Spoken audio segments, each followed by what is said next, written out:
चादर जैसे।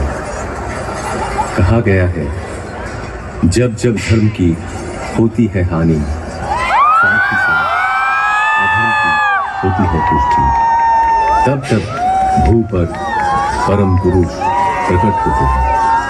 उसी सन शरद ऋतु का आगमन हुआ।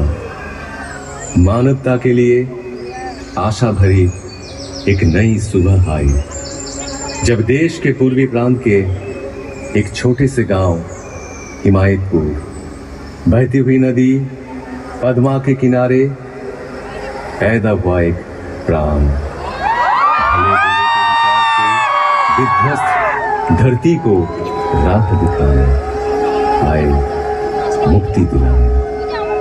अचंभित रह गया हर कोई जब जन्म लेते ही खिलखिला कर हंसने लगा बच्चा। पिता शिव चंद्र चक्रवर्ती, माता मनमोहन देवी। माँ ने आदर से नाम रखा अनुकूल, पूरा नाम अनुकूल। एक दिन पूजा के समय आसन में विग्रह की जगह खुद बैठ गए वे। डांट फटकार मिली तो कहे, पुकार तो रहा था वो मुझे। असीम लगाव था माँ के प्रति। एक दिन किसी कारण माँ पीटने के लिए दौड़ी। भागने लगा बच्चा। पैर में चुभती हुई गर्मी का एहसास हुआ। ख्याल आया, ऐसे ही माँ का पाँव भी तो चलता होगा। रुक गए, थम गए। पिटाई पड़ी, उससे भी उनका हृदय आनंद से ही भरा था माँ के लिए। उम्र बढ़ी, ज्ञान विज्ञान के अनंत आधार,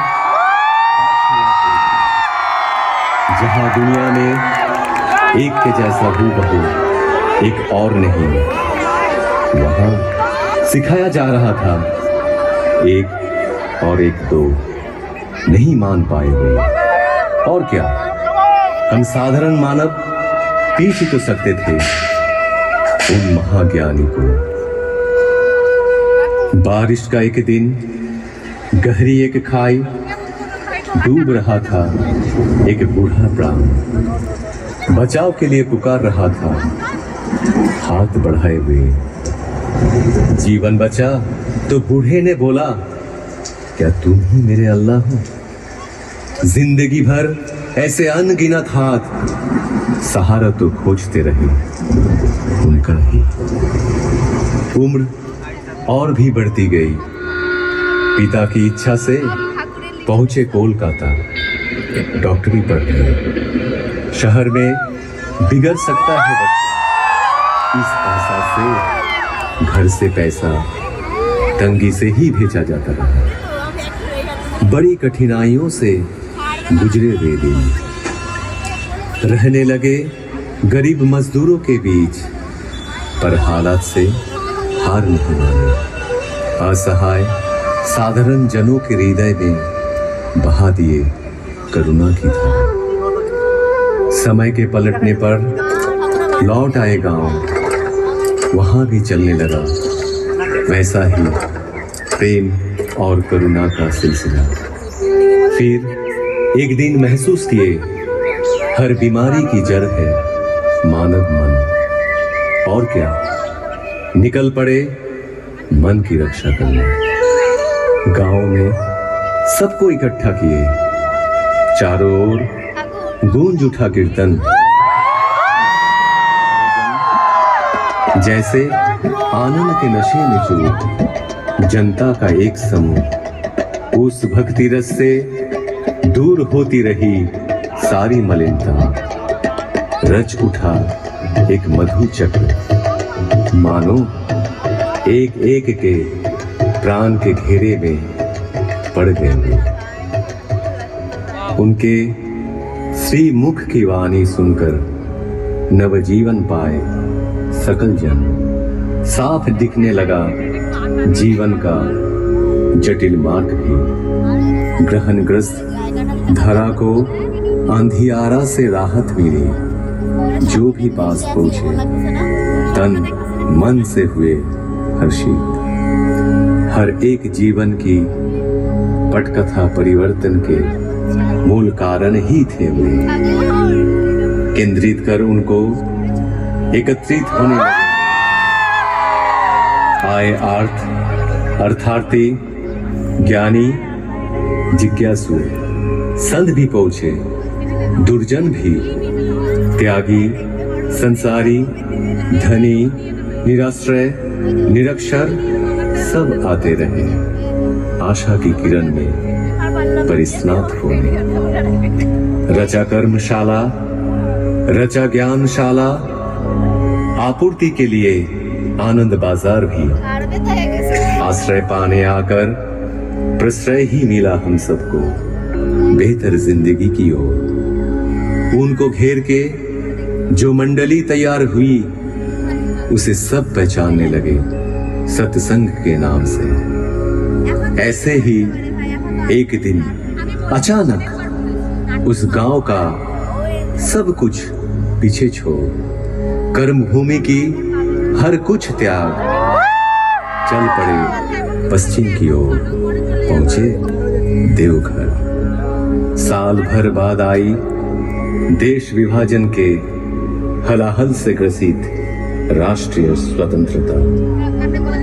अनगिनत घर बिखरे, अनेक प्राण बिछड़े, निराशा के वक्त कितनों को शरण दिए वे। शुरू हुई वही कहानी दोबारा। महामानव की लीला का अंतिम पर्व देवघर में ही हुआ समाहित। जो रहे उनमें समाहित, जो रहे उनमें मगन, समकित हो आज भी पाते वे अपने जीवन में हर एहसास में, हर कदम में यजन याजन इष्ट भृति के माध्यम से नियमित निरंतर ठाकुर को संग सुधा पाए हुए आदेश पाकर या तो अपनी इच्छा से दिल और दिमाग से भी किए कोशिश पर असफल रहे। वो कोशिश मानो एक तितली के अपने पंख लहराकर आसमान छूने का प्रयास जैसा। उनका संपूर्ण बयान करना कठिन ही नहीं असंभव साबित हुआ। उनका व्याख्यान हो सकता नहीं, होता ही नहीं। ठाकुर की उपमा केवल ठाकुर ही है। तुम्हार रंग हृदय अमर रंग, तुम्हार रंग हृदय अमर रंग, तुम्हारी বিদায় দেব কেমন করে, ভুবন তোমার সুরে বাধা,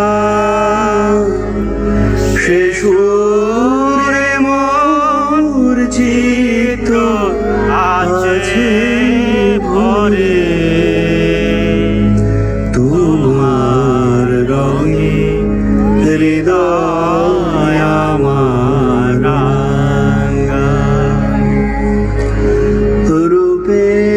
তোমার মুগ্ধ আখি তারা, রসে তোমার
তুমি যে মোর সকল চাওয়ার পাওয়া, তোমার লাগি দিবানিশি জাগা।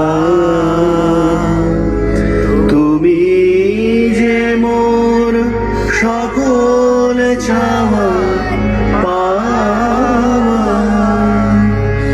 তোমায় বিনা সকল চাওয়া ফাঁকা। হৃদয় আমার কাঁদে তোমার তরে, তোমার রঙে হৃদয় আমার রাঙা। তুমি আমার বেঁচে থাকার আশা, তুমি আমার সকল কাজের দিশা। তুমি আমার বেঁচে থাকার আশা, তুমি আমার সকল কাজের দিশা। দুঃখ দৈন্য নেই কো হতাশা, দুঃখ দৈন্য নেই কো হতাশা। প্রভু তুমি আছো হৃদয় জুড়ে, তোমার রঙে হৃদয় আমার রাঙা। তোমায় বিদায় দেব কেমন করে, বিশ্বভুবন তোমার সুরে বাঁধা।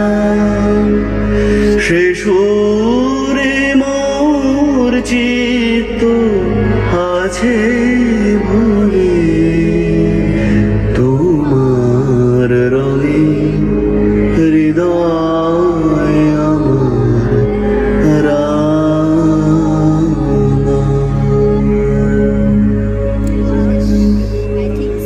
বন্দে পুরুষোত্তম, বন্দে পুরুষোত্তম, বন্দে পুরুষোত্তম, বন্দে পুরুষোত্তম, বন্দে পুরুষোত্তম, বন্দে পুরুষোত্তম। পরম প্রেমময় শ্রী শ্রী ঠাকুর অনুকূল চন্দ্র জি কি পরম প্রেমময় শ্রী শ্রী ঠাকুর অনুকূল চন্দ্র জি কি পরম প্রেমময় শ্রী শ্রী ঠাকুর অনুকূল চন্দ্র জি কি পরমারাধ্যা জগৎ জননী শ্রী শ্রী বড় মা কি পরমারাধ্যা জগৎ জননী শ্রী শ্রী বড় মা কি পরমারাধ্যা জগৎ জননী শ্রী শ্রী বড় মা কি পরম পূজ্যপাদ শ্রী শ্রী বড়দা কি পরম পূজ্যপাদ শ্রী শ্রী বড়দা কি পরম পূজ্যপাদ শ্রী শ্রী বড়দা কি পরম পূজ্যপাদ শ্রী শ্রী আচার্য দেব কি পরম পূজ্যপাদ শ্রী শ্রী আচার্য দেব কি পরম পূজ্যপাদ শ্রী শ্রী আচার্য দেব কি সৎ সঙ্গ কি সৎ সঙ্গ কি সৎ সঙ্গ কি বন্দে পুরুষোত্তমম, বন্দে পুরুষোত্তমম, বন্দে আর্য পিতৃম, বন্দে আর্য পিতৃম, বন্দে মাতৃবর্গান, বন্দে মাতৃবর্গান, বন্দে হং কৃষ্টি দৈবতম, বন্দে হং কৃষ্টি দৈবতম, বন্দে পুরুষোত্তমম, বন্দে পুরুষোত্তমম, বন্দে পুরুষোত্তমম, বন্দে পুরুষোত্তমম, বন্দে পুরুষোত্তমম, বন্দে পুরুষোত্তমম। পরম প্রেমময় শ্রী শ্রী ঠাকুর অনুকূল চন্দ্র জি কি জয় গুরু। জয় গুরু।